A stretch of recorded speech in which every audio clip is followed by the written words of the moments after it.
विश्वकर्मा थोड़ी सी चर्चा छोटी सी करना चाहता हूँ। अभी कईयों का फ़ोन आता है, मेरे से बात करता है, हमारे ये समाज के विश्वकर्मा समाज के प्राय कर, तो बोले ताऊ जी ये कॉकरोच क्या है, समझ में नहीं आ रहा है। तो मैं बोले यार गूगल पड़ा है, गूगल से पूछ लो। इतनी सी बात भी तो आपको, इतना तो आप भी दिमाग में आना चाहिए, क्या कारण है क्या नहीं। तो चलो मैं बता देता हूँ, एक दो बात और है वो कर देता हूँ।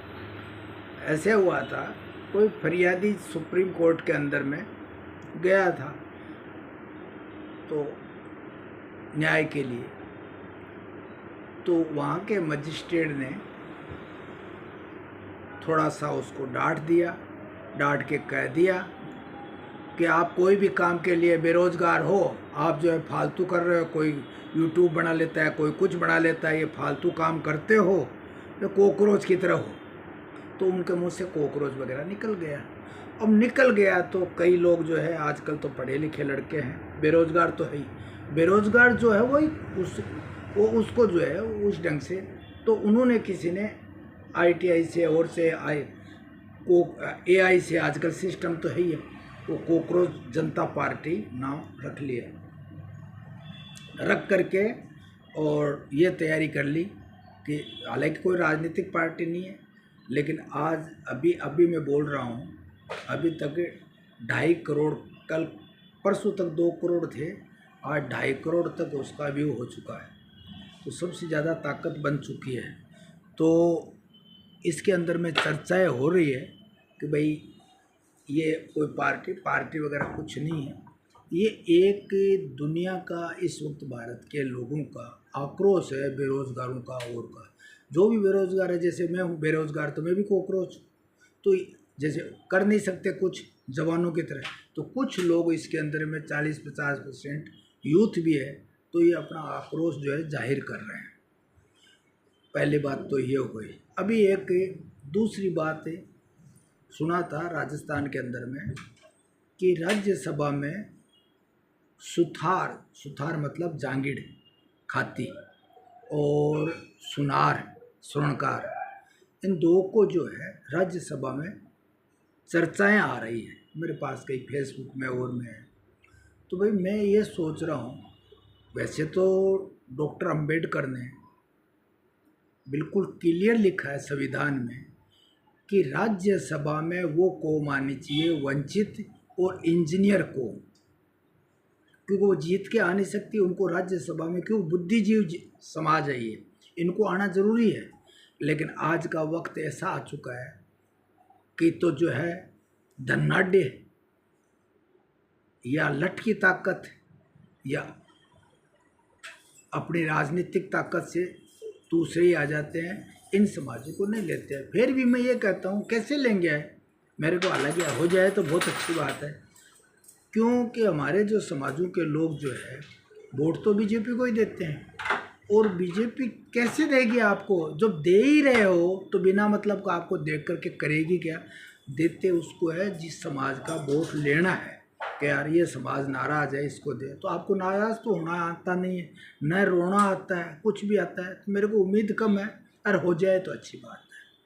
अब तीसरी बात,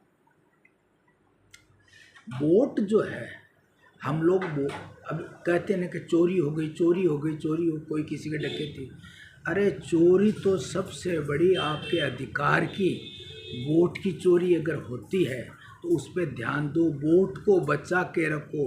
वोट और बेटी, इसको सुरक्षित और हृदय के अंदर में, दिल में रखा जाता है।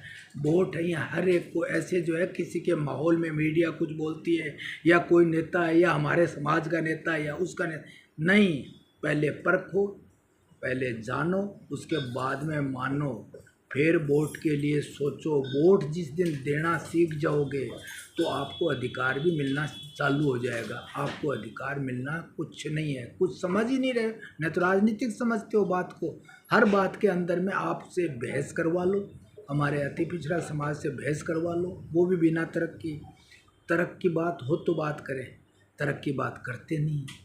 तो इसलिए अच्छा देखो मनभेद कितना हो गया, रिश्तेदार हो कुछ भी हो, अगर उसका समझ लो कि बीजेपी से मन है और मेरा नहीं है, तो मेरा उनका 36 का आंकड़ा हो गया। अरे ये आंकड़े छोड़ो 36 के, प्यार मोहब्बत वही रखो, पार्टी आएगी जाएगी, ये कुछ नहीं है। क्योंकि थोड़े दिनों पहले तो आप ये कह रहे थे मोदी है तो सब कुछ है, आजकल खुद ही बोल रहे हैं वास्तव में गलती तो कर रहे हैं। बहुत लोग जो है इनका चश्मा उतर चुका है। तो यार पहले भी हम कहते थे कि ये गलत है तो गलत है, इसलिए मैं कोई बीजेपी कांग्रेस में भी ये क्रम है। आज कांग्रेस के अंदर में जितने भ्रष्टाचारी थे और इसीलिए कांग्रेस बाहर गाली है, रोली सड़क पे आ गई। तो कांग्रेस के जितने भ्रष्टाचारी है, भगवान की दया से बीजेपी में चली गई। वॉशिंग मशीन में जाके जितने भ्रष्टाचार का उनका आरोप था, और वो मुख्यमंत्री भी है, चाहे असम वाला हो, चाहे महाराष्ट्र वाला हो, चाहे कोई सी भी बिहार वाला हो, बिहार वाले के बारे में भी बहुत बोला है मोदी जी ने। तो कहने का मतलब जितना जो होता है ना राजनीति के अंदर में, इस ढंग का जो है पाखंड और झूठ, उसके साथ मत हो। हारे का सहारा बर्बरी का मारा। बर्बरी ने क्या बोला था कि हम हारने वाले के साथ है, यही बोला था ना भगवान कृष्ण को। तो जिस दिन हमारे अति पिछड़ा समाज ये समझ जाएंगे कि हमें कमज़ोरों को देना है, हम किसको दे रहे हैं? जो हमारा व्यापार भी खा रहा है, हमारे साथ अत्याचार भी कर रहा है, हमारे आरक्षण का भी विरोध कर रहा है, हम वोट उसको दे रहे हैं और उसके पास बैठना चाहते हैं। अरे वोट उनके पास है जो हमारे जो ये 90% है ना, SC ST OBC माइनॉरिटी, इनके पास तो वोट है, लेकिन इनके भी टुकड़े कर करके जिस दिन करके कर दो कुछ नहीं है। लेकिन आपकी भावना ये रखो कि हम तो कमज़ोरों के साथ है, और दूसरी पार्टी की बात ही मत करो। पार्टी क्या है? अगर पार्टी बीजेपी में अगर कमज़ोर पार्टी का अगर कोई टिकट, जयपुर में 19 सीट है विधानसभा की, आज तक अति पिछड़ा समाज का लोग का वोट टिकट नहीं दिया, बीजेपी नहीं दिया है। हाँ, बीजेपी एक बार सिक्कर में दिया था, उसको हरवाया गया है। वही एक बार हवा महल से दिया था माली को, उसको भी हरवाया गया। तो ये दे भी देगी तो हरवाएगी। हमें टारगेट करना चाहिए राज्यसभा का, और एकता रखो, किसी के बहकावे में मत आओ। जैसे कोई भी आएगा अपने को भेजेंगे, ये लोग भेजते हैं कांग्रेस बीजेपी वालों, एक समाज के एक आदमी को भेजते हैं कुछ पद देख करके। तो तुम्हारे जो है इतने, जैसे ग्वाला होता है ना भेड़ चराने वाला, तो सब भेड़ को जो है चराया जाता है, चरा के एक बाड़े में बांध दिया जाता है। तो अपने अपने बाड़े के अंदर में बुलाया लिया जाता है, उसमें लाओ जाओ, तुमको शिकार करके लाना है, इनको लाओ। अब फिर कोई ज़रूरी नहीं है उसको पद मिल जाए, हो सकता है उसको कह दे यार तू बुढ़ा हो गया, दूसरे छोरे को और लेकर आओ। ये ऐसे चलता रहेगा। इसलिए थोड़ा सा वोट की जागृति रखो, वोट को प्यार करो, वोट ही सब कुछ है। कहीं वोट कोई चोरी तो नहीं कर रहा है, ध्यान रखो। धन्यवाद। सत्यनारायण सोनी, जयपुर, राजस्थान।